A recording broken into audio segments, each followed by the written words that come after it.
কাঁচা আম বোড়াসহ চিকন করে কেটে নিয়েছি।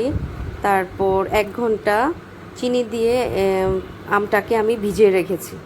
তারপর ওইখান থেকে পানি উঠেছে।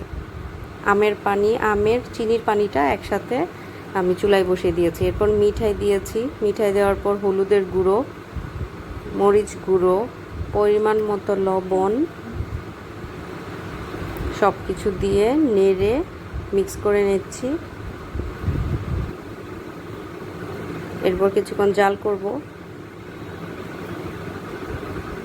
চিনি অ্যাড করে নিচ্ছি 2 টেবিল চামচ।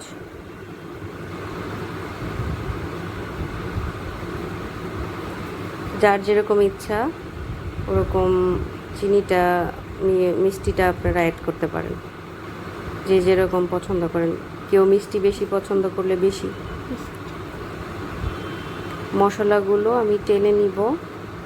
জিরা, এলাচি, দারচিনি, তেজপাতা, কালো জিরা, মৌরি, শুকনো মরিচ সব কিছু টেলে গুঁড়ো করে নিব।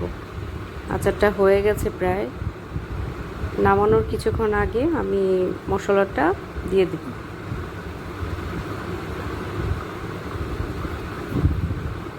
আচারটা পুরোপুরি কালার চলে আসছে।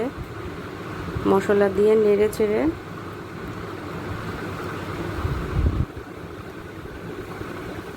চেড়ে আমরা পরিবেশন করতে পারি। এই তো আমার কক্সবাজারের বার্মিস আচার হয়ে গেল। যারা বার্মিস আচার খেতে পছন্দ করেন তারা এভাবে বাসায় বানিয়ে খেতে পারেন। আল্লাহ হাফেজ।